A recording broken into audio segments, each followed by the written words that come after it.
This Torah class is brought to you by TorahAnytime.com. Okay, good morning everyone. Shalom Aleichem, Bruchim Habayim. Hope everybody's having a great day. Welcome everyone. As many of you may know, we're now we're about to begin a campaign for a new Beis Midrash, a Torah center. If anybody's able to be mishtatif with us, and really the best way is if you would consider doing a team page for our campaign. It would really be a very big hishtatvus. Whatever you could do to join and have a chelik in this, we'd really appreciate it. Okay, we're up to Siman Daled, Sif Yud Ches. We are Sif Chaf. Sif Chaf. Haroichetz panav, one who washes his face, v'lo nigvam, and does not dry it, yafeh, well, panav mizbakois, ayoyla behen shchin. His face will crack, and he will get boils. Now this comes from the Gemara in Daf Kuf Lamed Gimel. What does this have to do with anything? What does this have to do with the price of tea in China? We learned in Sif Yud Zayin that you're supposed to wash your mouth in the morning because of the ririm. And meaning you need to say Hashem's name in purity. Now, the Berura had mentioned earlier that it's considered admirable to wash one's face. So this is part of the morning wake-up. I don't think this is connected to Ruach Ra, but it's part of Nikios Baboiker L'Tfila. So if somebody's going to wash their face, they're going to wash their face to prepare for davening.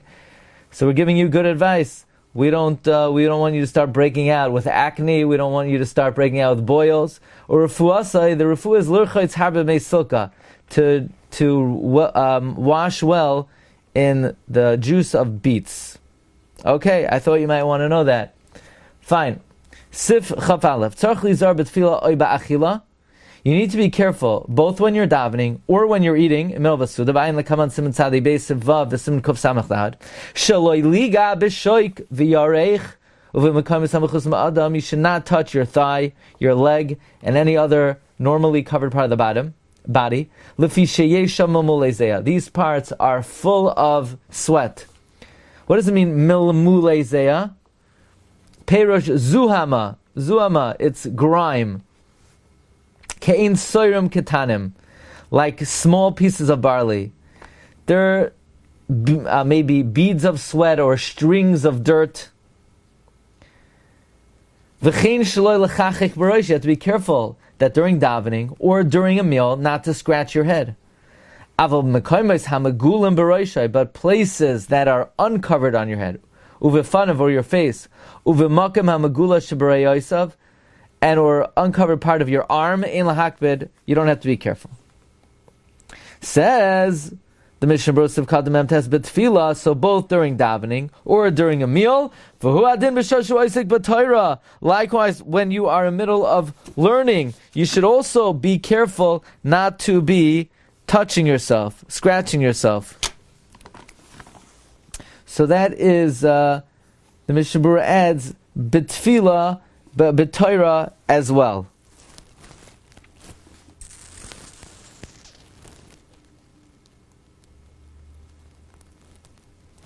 Now, very interesting. What is considered Makoy Mechusa Shabarosh? Here, let's see the next Mishnah Berurah. Siman Sadi Beis Sif Vav Nidinisbar Sham. Let's say you're in the middle of davening, and you remembered you touched a dirty spot. It's enough to clean it on dust, or wipe your hand on the wall. What are you supposed to do in the middle of davening? If you're in the middle of Shema, however, in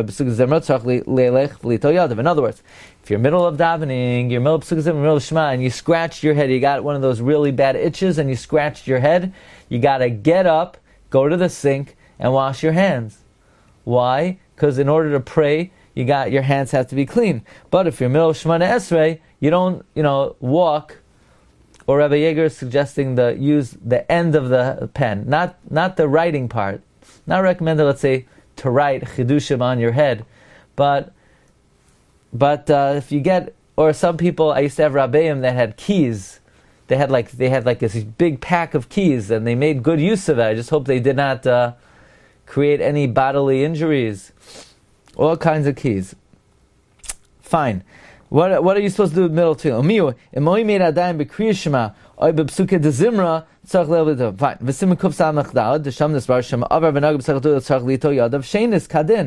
Very interesting. You know that? If you're middle of a meal, Shabbos meal, and you start scratching your head, you figure, Oineg Shabbos, what is greater Oineg Shabbos than getting out a good itch on your head? So you gotta get up and go wash your hands. People say, what are you doing? Say, well, I removed an itch, but I have to wash until Yadayim. Do you make a bracha? So he says, no. Now there are circumstances, Rabbi say, where you would make a bracha of the Til Yadayim in the middle of the meal. Namely, if you go middle of the meal to the bathroom for Gedolim, the conclusion of Mishnah Berura is then you can eat bread. You in fact would make the bracha of Netilas Yadayim. Sfardim, you're saying, are different? That's what the Mishnah Berura concludes.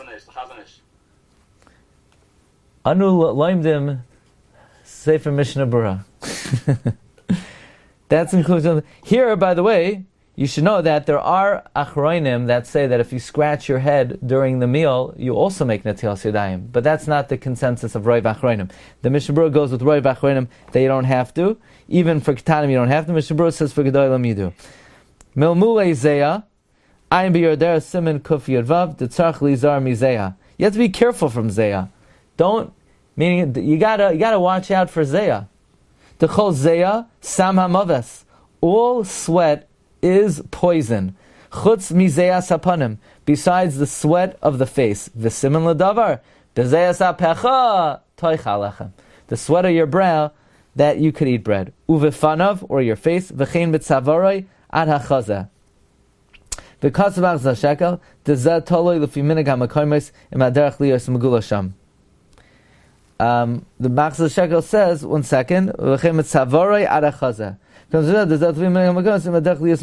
Basically, it all depends in terms of, let's say, the neckline. It would depend on your environment. In some places, they button up all the way up. And to have your button open, that skin which is showing is not acceptable. That would be considered makom mechusa. Other places, it's more regular.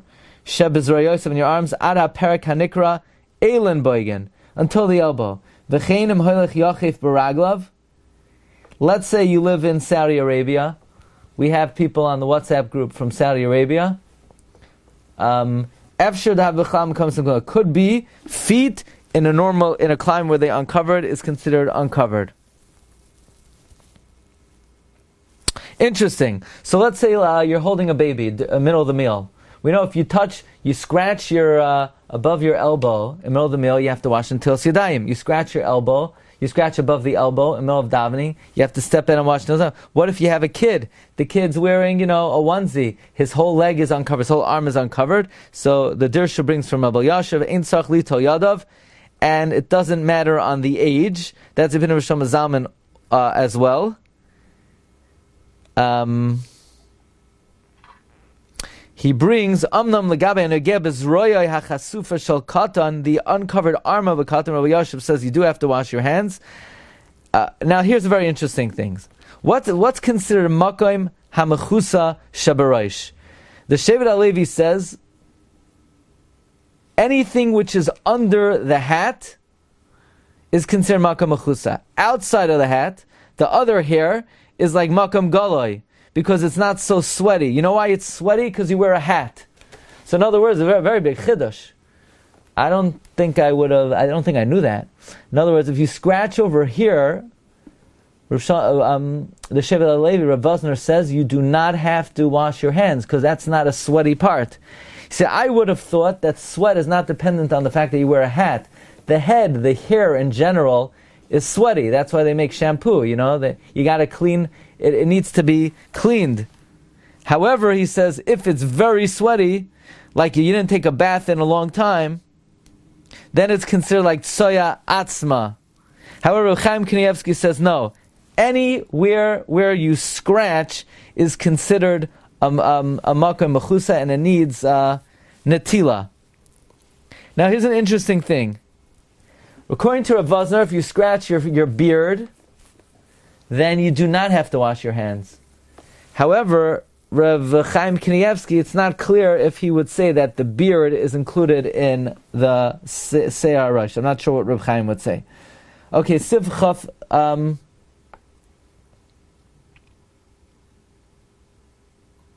Let's see Sif Chaf Beis. Oh, 1 second. We have to finish Sif Chaf. Don't scratch your head. The place that are uncovered on your head, of a fun of on your face, or places that are normally uncovered on your arm, meaning below the elbow, in lahakbid. Sif Chaf Beis. Im ein loy mayim. If you don't have water to clean your hands for these things, yekanach yadav b'tzrar. Wipe your hands on a pebble, or on dust, anything else that's going to clean it. V'yivarech al nekiyos yadayim, and you make the bracha of al nekiyos yadayim. Now, the Mishnah Berura concluded earlier in Sif Katan Zayin that if you have puzzle water, some say you don't make a bracha of netilas yadayim, but rather nekiyas yadayim.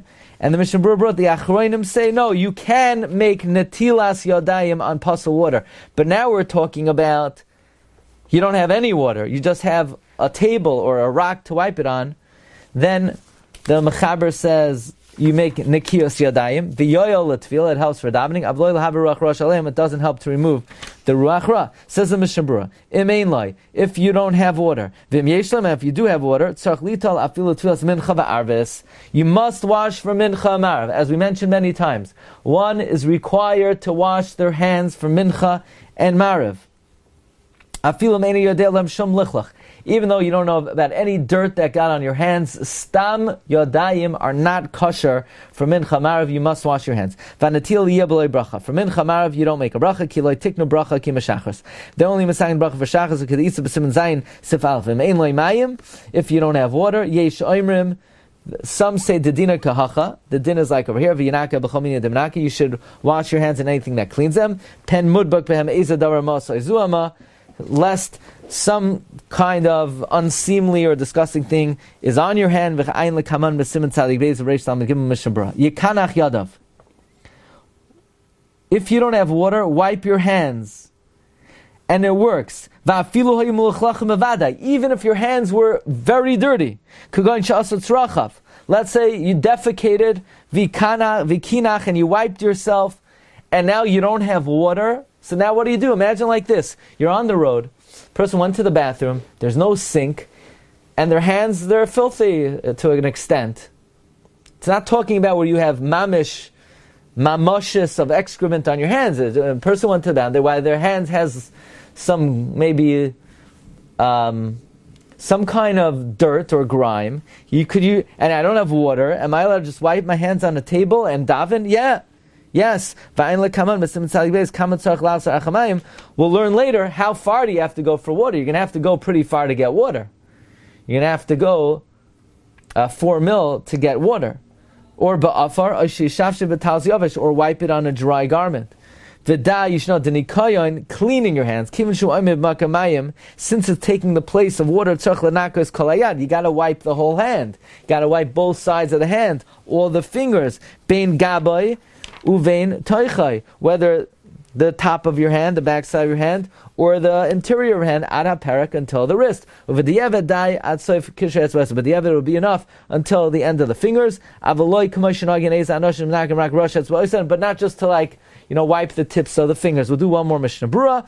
The Mechaber says you make a bracha of nekiyas yadayim. Yeishoimrim. Some say the gambazem of archantios yadayim. Some say like we had earlier, that if you have puzzle water, you can make netilas yadayim.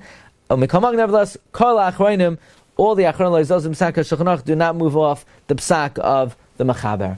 Okay. Okay, Rabbi Isai, wishing everyone a wonderful Shabbos. Bracha v'atzlacha. As I mentioned, our campaign starts Motzei Shabbos. Whatever you could do to be mishtatef, really appreciate it. Kol tov, all the best. Bye-bye. You've just experienced another Torah class brought to you by TorahAnytime.com.